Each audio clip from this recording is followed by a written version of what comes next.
BDS என்னன்னு பார்த்தீங்கன்னா guys, so இன்றைக்கி நான் பார்க்க போகிறோன்னு சொல்லி கேட்டிங்கன்னா பிடிஎஸ் என்ன தான் உங்களுக்கு கொடுமை பண்ணாங்க அப்படின்னு கேட்குற மாதிரி இருக்குது. ஏன்னு சொல்லி கேட்டிங்கன்னா சில பேருக்காக சில பேரை அட்டாக் பண்ணி இது மாதிரி பண்ணி அந்த மனுஷனை தவிக்க விட்டா அவன் மூஞ்செல்லாம் பாருங்கள் எவ்வளோ பச்சை குழந்த மாதிரி இருக்குது, எவ்வளோ குட் பாய்ஸாக இருக்காங்க, அவனுக்கு போய் இப்படி பண்ணணும் எப்படியா தோணுச்சு அப்படின்னு சொல்கிற மாதிரி பார்த்தீங்கன்னா அதாவது நம்ம எதிரி வேறு எங்கேயுமே இல்லையா, நம்ம பக்கத்திலே இருப்பாங்க அப்படின்னு சொல்லுவாங்க. ஸோ இதனால் என்னாச்சு இப்போ ரீசனான்னு சொல்லி கேட்டிங்கன்னா ஹைப்பு பார்த்திங்கன்னா நிறையா நியூஸ் லீக் ஆகிறத மாதிரியும் அண்ட் பிடிஎஸ்என்எல்ல நிறையா ஹைப்பு கீழே கம்பெனிஸ் இருக்குல்ல, ஸோ அவங்களோட பர்சனல் சீக்ரெட்ஸ்லாம் லீக் ஆகிற மாதிரி நிறையா கேள்விப்பட்டுகிட்டே இருந்தாங்க. பட் எங்கேன்னு தேடிட்டு இருந்தாங்க. பட் அஃபிஷியலி இப்போ யார் லீக் பண்ணிட்டு இருக்கான்னு பிடிச்சிட்டாங்க. அண்ட் இதில் பார்த்திங்கன்னா பெரிய கை பிடிஎஸோட நியூஸ் தான் வேறு லீக் ஆகிருக்கான். ஸோ இதனால் ரொம்ப வருத்தப்பட்டுருக்காங்க. ஸோ அதை லீக் பண்ணது யார், நடந்தது என்ன, வாங்க பார்த்து தெரிஞ்சுக்கலாம். பட் கேட்டிங்கன்னா ரொம்ப கோவப்படுவீங்க, வாங்க பார்த்து தெரிஞ்சுக்கலாம். பட் அதுக்கு முன்னாடி இது மாதிரி பிடிஎஸ் எல்லாமே வேணும் அண்ட் பிடிஎஸ் பற்றி தெரிஞ்சுட்டே இருக்கணும்னு வச்சுன்னா மறக்காமல் சப்ஸ்கிரைப் பண்ணிட்டு அண்ட் லைக் பட்டன் அழுத்தாமல் இருக்க மாட்டேங்க நீங்கள் லவ்லி மக்கள். ஸோ மறக்காமல் அழுத்திருங்க. அண்ட் கமெண்ட் செக்ஷனில் நிறைய பேருக்கு வாய்ப்பு கிடைக்க மாட்டேங்குது, கிடைச்சாலும் இது மாதிரி பண்ணுற மக்களுக்கு என்ன சொல்லணும்னு ஆசைப்படுவீங்களோ மறக்காமல் நீங்களே சொல்லுங்கள். ஸோ இந்த நியூஸ் இப்போ இல்லை, என்னை ஃபாலோ பண்ணிட்டு இருந்தாலும் சரி இல்லை பிடிஎஸை பற்றி கேட்டிருந்தாலும் சரி கண்டிப்பாக தெரிஞ்சிருக்கும்.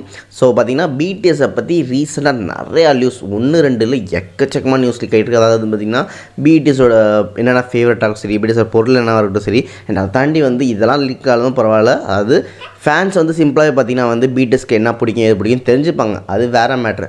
பட் அதையும் தாண்டி பிடிஎஸ் இந்த ஏர்போர்ட்டில் இத்தனை மணி தான் வர போகிறாங்க இது மாதிரி தெரிஞ்ச விஷயம் இல்லீகல். ஏன்னா இது மாதிரி தெரிஞ்சிச்சுன்னா அங்கே கோடிக்கணக்கான ஃபேன்ஸ் எப்படி குமியுவாங்க, அதனால் என்னென்ன த்ரெட்டனிங்ஸ் என்னென்ன பிரச்சனை வரதுக்கு வாய்ப்பு இருக்குன்னு சொல்ல உங்களுக்கே தெரியும். ஏன்னு கேட்டிங்கன்னா அவ்வளோ கூட்டம் குமிஞ்சுன்னா அவங்களுக்குள்ளே தள்ளுமுள் நடக்கும், கீழே விழுகலாம், இல்லை அந்த பிடிஎஸ் ஐடியிலே கீழே விழுகலாம், இல்லை அவருக்குடைய அட்டாக் நடக்க வாய்ப்பு இருக்குது. ஸோ அடிக்கடி சொல்லிட்டுருக்கேன் ஃபேன்ஸ் அங்கே போகாதீங்கன்னு சொல்லிட்டு.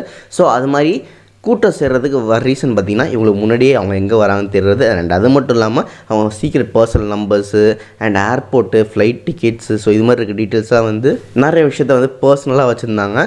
ஸோ அதெல்லாம் லீக் ஆகிட்டே இருந்துச்சா. ஸோ இது யார் பண்ணிட்டு தான் பார்த்திங்கன்னா வேறு யாருமே இல்லை, ஹைபுக்கில் வேலை செஞ்சுட்டு இருக்க ஒரு கேர்ளே பார்த்திங்கன்னா இந்த நியூஸை சீக்கிரட்டாக லீக் பண்ணிகிட்டு இருந்திருக்காங்க. இது இப்போ அஃபிஷியலாக ஹைபுக் கண்டுபிடிச்சி அந்த பொண்ணை அரெஸ்ட் பண்ணி கொடுத்துருக்காங்க. ஸோ இதுக்கு ரீசன் கேட்டிங்கன்னா அந்த பொண்ணு முன்னாடி பார்த்திங்கன்னா எஸ்எம் என்டர்டைன்மெண்ட்ஸ் ஒரு குரூப் இருக்குது. ஸோ அங்கே வேலை பண்ணிட்டு இருந்துச்சா. அண்ட் இப்போ பார்த்திங்கன்னா இங்கே ஹைபில் ஒர்க் பண்ணிகிட்டு இருக்கப்போ என்ன பண்ணிட்டு இருந்திருக்கு, இது மாதிரி பண்ணால் என்ன ஆகும்னு பார்த்திங்கன்னா பிடிஎஸ்க்கு கெட்ட பேர் கிடைக்கும். அண்ட் பிடிஎஸ் கெட்ட பேர் கிடைச்சா அவங்க ஸ்டாக்ஸ், அதாவது ஒரு மார்க்கெட் இருக்கும்ல, வரதை என்ன சொல்லுவாங்க, சென்செக்ஸு நெஃப்டி அப்படின்னு சொல்லிட்டு இருப்பாங்கல்ல, ஸோ ஷேர் மார்க்கெட்னு.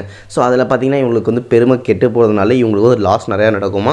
ஸோ அப்போ ஸ்டாக் விலை ரொம்ப குறையுமா. ஸோ அதனால் இவங்க வாங்கி போட்டாங்கன்னா நிறையா வாங்கி போட இவங்க நிறைய லாபம் கிடைக்கும்.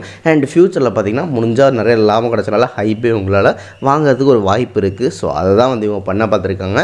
ஸோ அதே மாதிரி இவங்க போலீஸ் இவங்களை பிடிக்கிறத பார்த்திங்கன்னா ஹைப்பில் நிறையா ஸ்டாக்ஸ் இவங்க வாங்கி போட்டுருந்துருக்காங்க. அண்ட் நிறைய டேமேஜ் கொடுத்தனால ஸ்டாக்ஸும் ரொம்ப டவுன் ஆகியிருந்திருக்கு. ஸோ இதுதான் நடந்த விஷயங்கள். ஹைவே கைப்பற்றணும்னு நினச்ச இந்த பொண்ணுக்கு கடைசியில் நடந்தது தான் இந்த ஒரு செயல். ஸோ அளவுக்கு ஆசைப்படலாம், அளவுக்கு மீறி ஆசைப்பட்டால் இப்படி தான் நடக்கும்னு சொல்கிற மாதிரி.